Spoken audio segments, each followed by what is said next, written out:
I read once that if the path ahead of you is clear, then it's probably someone else's. And it made so much sense to me back then. Because if I've learned anything in my time as a creator or entrepreneur, it's that the path is supposed to be blurry. It's not supposed to make sense. Actually, it's always unclear and always changing. And that's the point. When you're forging your own path, you can't expect there to be an exact blueprint because you're literally creating a new one. It's one of one. And yes, of course, there are people who have done what it is you want to do before, but you also have to understand that those people have a unique set and combination of experiences that forge their path for them, that develop their worldviews, that develop their mindset, that develop the tiny intricate details and ways they execute on their actions that you can't replicate. So whilst there's not an exact plan, you definitely can reverse engineer what has worked for other people and try and implement it into your life in your own unique way. It's better to fail multiple times on your own path than it is to succeed on someone else's. This is something elite performers have known for years. If they had accepted a path that was meant for someone else, no matter how easy it felt, it was denying their true nature, and it would always lead to frustration, doubt, burnout,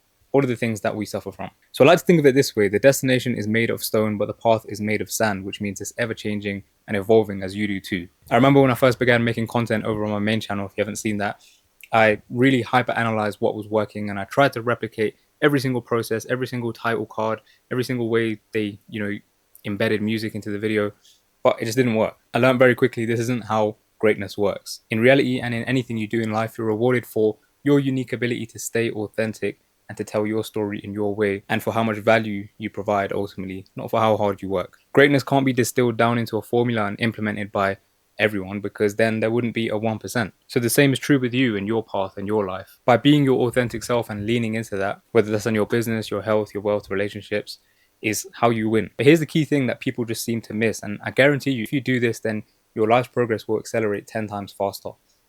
The practice is asking yourself the questions that other people don't ask. How can you remain authentic if you don't know what you're staying authentic to? So ask yourself, what are my values? What are my skills? What am I best at? What does my intuition tell me? What is my North Star? The goal is to start at the end and then work backwards. And that's how you forge a path. And what you'll find happens is life will give you opportunities to test those values that you say you have. I love what Alex Hormozy says. He says you don't have values until they're tested. And it's true, because I could say that I'm an ethical person, but until it comes to a situation where I have to be ethical, then I won't really know. So my point is, if you don't ask yourself these questions, then you'll never be truly fulfilled, because you're always playing catch up with what you think you're supposed to do and what is working for someone else. Bruce Lee says to steal like an artist, take what's good, discard what's bad, and add what's uniquely your own. So if you don't know where to start on your path, ask yourself those questions that I just mentioned and try and find out where your natural curiosity draws you to. Your curiosity knows more than you do, and your intuition will tell you exactly where it is you're supposed to go in your life. But the thing is, there's a lot of noise in the way, so you have to do the work to untangle the wires, the unconscious programming that's installed, and install new ones. But in simpler terms, your curiosity will probably drive you to the thing that you did as a child. As far as I know, finding flow state and peak performance is all about tapping back into that state of play as a child again. Even energetically, if you look at the vibrational and emotional spectrum, you'll see that joy is right up there next to enlightenment, and that's what it is we need to tap into. So your path should be the thing that brings that light out of you. And it's not always going to feel this way. Trust me, there's days where I don't want to pick up a camera, I don't want to write a newsletter, but it's the moments that count where you'll feel it. And I think the best thing about not knowing fully where you're walking and not knowing where the destination is the energy that comes off of climbing your own mountain and conquering it. Easter egg. Because we all know that it's not really about where you end up, it's who you become in the end. So believe it or not, the future that you will end up living, the path you'll end up walking, is writing itself through you right now. Stick with me here, things are about to get spiritual and woo-woo, but I'm telling you, these are things that have worked for me, so at least hear me out. So you might feel stuck right now in life because of your attachment to old frequencies. In order to create the reality you desire and the path that it is you want to walk, you have to understand the only access point to that is through the current moment. And what happens unknowingly is we get attached to these lower modes of consciousness like guilt, self-doubt, procrastination, and that keeps us stuck at vibrational set points. I know that sounds crazy, so in simpler terms, we're attached to what we think we're supposed to be doing rather than what we're supposed to actually be doing. I read this tweet from Tej Dosa that sums this up perfectly. He says, forget what it is you're supposed to do what you're called to do. See, the chances are the reality you desire and the path that you have designed in your mind is probably on a pedestal. And so subconsciously, you probably don't believe that you're capable of achieving it. And then you're getting in your own way through, like I said, the self-doubt, the procrastination.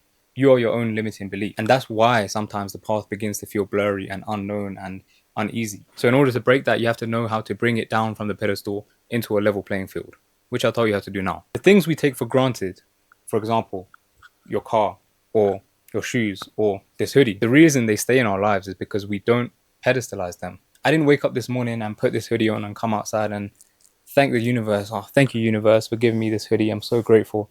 That's not how it works. You just slip it on. And that's ultimately the mindset switch that is going to get you to your desired path. If you have full conviction that you fully deserve what it is that you want and more, then it will become second nature to you and you'll slip into that life path. And slowly but surely, you'll start rising up that energy spectrum and your consciousness will start to raise as well. You might be thinking, all right, sounds good, mate, but what do I actually do? What do I practically do to do this? We can only ascend as high as your roots are deep.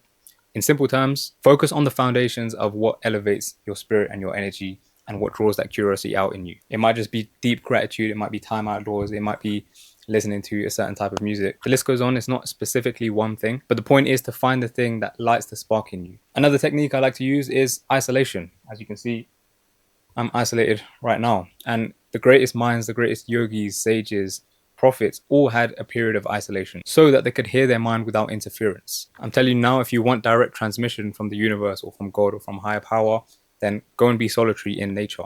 No phone, no music, no book, nothing. And without knowing it, you'll be raising your consciousness and going past these set points that you were previously stuck at. And the path that you're on will now begin to feel a lot clearer. And like I said, call it woo-woo and spiritual if you like, but for me, it really actually practically helped me. And for me, it makes sense that ancient methods that have been used for thousands of years should be used today as well, because they're time tested. But what it's done for me is it's helped me raise my consciousness to new levels, to attract opportunities. When I started doing these things intentionally and thinking this way about my life path, then my business improved, my health improved, my clarity improved, because you're in total alignment. And the same will be true for you if you intentionally act. And you're probably thinking, what does this have to do with your path and walking a path and not knowing where the destination is? But I'm telling you, it all interlinks. So I'll leave you with this. The man who loves walking will go further than the man who loves the destination. Don't worry about where you're headed too much. Focus on the details, on the mastery, on the craft, on the refinement, because this really is where the quantum leaps are made. And it's also what any outlier or exception to the rule has done for thousands of years. Embrace the blurry vision, embrace the fact that you can't see ahead of you, but sometimes take the time to zoom out and see the whole picture. Don't follow and conform, but create and innovate. And again, whenever you feel uneasy or things are blurry or you don't know where it is you're going, understand that that's part of the path. So you are still on the path. Release the attachment to the destination and completely immerse yourself in the process of becoming the person that is worthy of the destination. And I guarantee you, your life will become a lot more clearer. You'll accelerate your progress and you'll have 10 times more clarity. And by the way, if you want an 8-step self-mastery guide that I put together myself, literally documenting the journey of how I came to design my life and how I'm currently using that process to design my life, then click the first link in the bio below or the first link in the comment, and I'll send it straight to your inbox. It's typically for high-level professionals, entrepreneurs, and founders, but it's also for you if you don't know where it is you want to go in life. And hopefully after using that, your path will also be made clear. It's completely free, first link in the description. So make sure you subscribe to this channel and also on my main channel. Join my newsletter as well, and I'll see you in the next one.